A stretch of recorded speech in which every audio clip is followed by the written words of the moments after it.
Hello, guys. How's everybody doing? How's everything going? Is my camera all dirty already? No, it can't be. I just cleaned it. Oh, it's perfect. Not really, but how's everybody? Things are going well. Today I want to talk about something.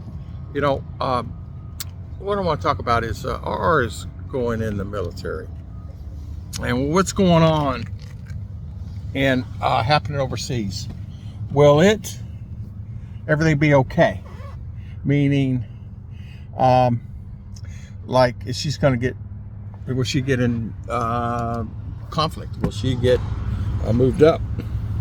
Will she get sent over there? Possibly, depending on what time of the year she's going in, she may be possibly sent over there. The thing about it is, and it's a fault of the United States. They got schools so high that a person really can't afford for a child to go to school. And it's hard for me financially, being on Social Security and whatever Ruth and I make. I mean, we're surviving, that's it. And that's the main thing. I understood that whenever I come over here, and I knew this was going to happen. I didn't realize it was going to be to this extreme, and it's just the way it is. And what I mean by that is depending on your lifestyle is really the key. We don't do anything.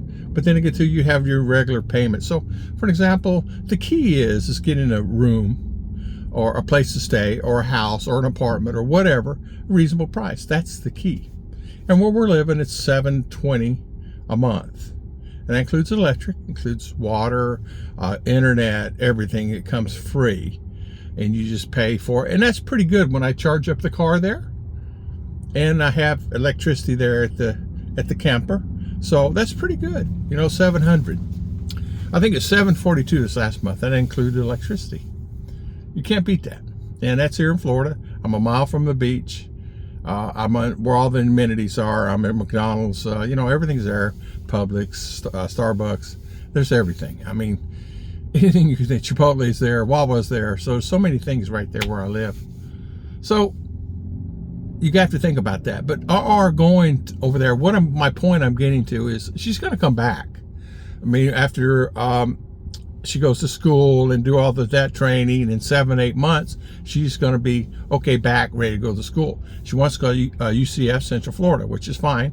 One of the top rated schools in the nation. And that's fine. All right, say for instance, we get the school paid for, and now got her apartment paid for. So those two are combined. But she's going to need some type of transportation. Now she's going to come back with money able to buy a car. So she can buy a car for, say, $10,000. I'm just using that example. But here's the conundrum. Is that the right word? Conundrum? I don't know. Here's the problem. You got to pay for the insurance. Insurance on an 18-year-old on a car. It's going to be expensive. It's going to be $500, $600, $700. Now, if Ruth got insurance, she's not driven, it'll be a lot cheaper. She's not 18. So in a lot of cases, companies will not insure someone. I already contacted Geico, and they can add on a policy, but she cannot get a policy. So they can add her on mine, which is going to raise mine up to $1,000 a month, and I'm paying $300. So what I got to do is figure that out. Of course, she's going to get about $1,200, $1,300, $1,400 a month from the National Guard. Okay, say she don't have to make payments in insurance, she's covered. But what if she needs food, gas, maintenance, extracurricular activities? I know sometimes they charge for chemicals. You have to pay for that. You have to pay for a lot of extra things. As you guys know, there's always that $20, $30, $50 rule. You guys ever notice that? No matter where you go, no matter what you do, it's going to cost you $20 a day to survive on this earth. Maybe 30, depending on where you live. Maybe 50. Could be 100.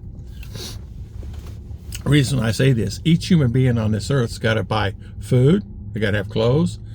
And that's not counting overhead. I'm only talking about existence for a human to live on this earth. It's going to cost you a minimum of $20 a day, because you need to buy food for yourself. You need to help maintain yourself. You take vitamins or any kind of, or maintenance or anything like that. There's a lot of variances that you have to think about. So each person on this earth, like me, it's $20 a day. Ruth, it's $20 a day. RR, it's probably going to be $10, $15 a day because she's less than I do. But say she gets in an apartment, everything's fine. She got to buy her food. She's got to pay for the insurance, which we will pay or try to pay. We will do that. But having a child come to the States and do that, you got to plan for that. And I thought I planned for it. Well, I didn't realize that things are going to go up. It's not me. It's the current people in office. I mean, my immigration went up $2,000. I mean, I had to pay an extra $2,000 to get them on a plane, plus the plane ticket and everything else. I mean, additional to what I normally was paying, but they changed the rules. They went up.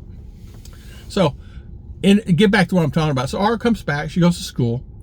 She does the things that she needs to do, but she's got normal maintenance. So let's say $20 a day, 7 days a week, is $140 a week, times 4 weeks in a month, sometimes 5. Let's just say it's going to cost her $500, $600 a month just to exist for herself. Now we get to the overhead. You have an apartment, or say you live in a dorm, or whatever it is. You have an apartment, you got to pay electricity, you're going to want internet. So internet minimum is $98 a month here. I'm lucky I live in a park that furnishes all electric, and that's fine. We have 6, 7 devices on all the time, and there's 50 people in the park, 60 people in the park, and it services everybody.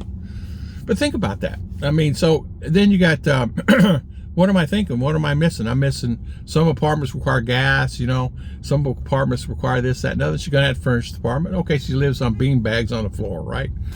But still, on the hand, it's going to get pricey. And her being in college, she's probably want to eat out every once in a while. So a lot of ramen noodles, you know what I mean? A lot of bread and rice and things like that. But being on her own, she wants to be on her own, which is understandable at 18 years old. You want to be on your own. You want to get away from your mommy, daddy. She's in that stage, get away from mommy, daddy, which is understandable. All of us are like that. But then, on the other hand, you got to think, she's got to have a job. She's going to have to get a job. She's going to have to get a job. She's going to have to go to school, and then she's got to do the reserve. The reserve pays her once a month. In the summer, she's going to have to go 2 or 3 weeks for training, this, that, and other. So there's a lot to think about. It's sort of like, on one hand, I wish I was back in the Philippines sipping Mai Tais and, not really, but drinking coffee and doing my thing and survive on my income. But on the other hand, it's a future for them. And it's like Ruth said today, she says, I appreciate you so much for bringing me here. Not only that, she says, I have so much opportunity here, and now I can go everywhere. And she got a 10-year green card. Ara does too. So they can do anything. They can go anywhere. They can, work a job, work 2 jobs, whatever, and everything will be fine when Daddy Tom is gone. But on the other hand, I wish I could help Ara more.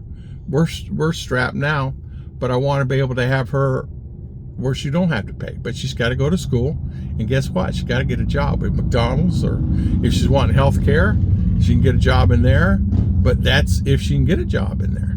You may have her mopping floors. And that's life, and we understand it. I don't want to keep rambling on, but I just want to bring this attention to everybody. So when you come, it's not about the money, because the money God will provide the money for you. You have to just be willing to do what it needs to take to make it happen. I mean, I went to get glasses the other day. Ruth has insurance. And I went to get glasses. I still had to pay $200. I mean, what's up with that? I hate going to the dentist. But the plan that she has, the basic plan, apparently she needed this other plan. It's not her fault. She don't know. I don't know. Heck, I'm the same way. I get the cheapest one I get. That way I've got to get glasses. It don't work that way. Things change a lot, all the time. Banking changing. Banks. Took me 3 hours to get her signed up, or signed up in direct deposit. 3 hours. Go figure. God bless everybody. I'll see you guys next time. I'm not complaining. I'm just telling the truth. And it's not really a complaint. I'm just letting you guys know. See you next time.